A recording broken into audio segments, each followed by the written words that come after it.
I think all of you, her face is familiar to almost everyone.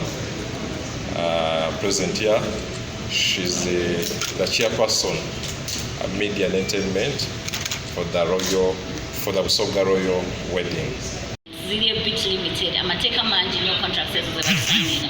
Naye nabagambye kino kyange, kyewaka wange, kya mu nnyumba yange, kinkwatako. Era bwe mba sikibaddemu kuba nze akyasinza okukiikirira abasoga abaana bava ejjinja mu mannya gonna gonna eryange lirabika lyerisingayo. Ne mbagamba kino bwe mba sikigenzeeko mba ng'asubidde okuziika oba kwaki. Ne mbagamba I have to go because otherwise I would live to regret not being here. Naye ensonga lwaki olwaleero ndi wano kuba ndikwenda zena nsupporting ekozi eno eyamwenemu $5,000 era twaba n'abantu abaviireyo abagera okugula ekaadi $50,000.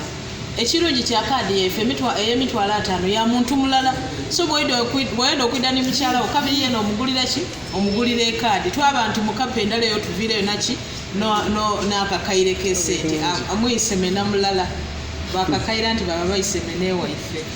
So ate n'ekindi kaadi liri kukwawo, so nenda kukutegeeza mwami Sinabulya nti byaife Katonda yatugondomolako emikisa buli kida tuseeyeya buseeyeye. So kubiriza n'abo abasigaire nti kaadi lisigairewo ntono babenda okuba ku history yaife ya Busoga batalwawo. So kaadi lisigaire ntono era obona ne muwala wange omuyiseiga gawula ali kudikulaga nti tusigaiza ntono tubona nindagemye lisigaire ntono so nidonka so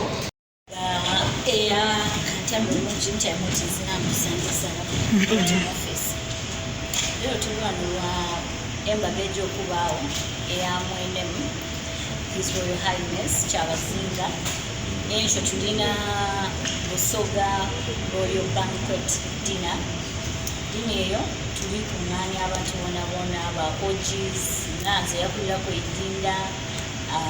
Actually I was born and raised in Jinja, so I mean nasanyuka ino nga bakubira esimu bakoba mbu tulikwenda obe part of this movement eyamwenemu His Royal Highness Giovanni wano leero kubategeeza embaga ensho erikubaawo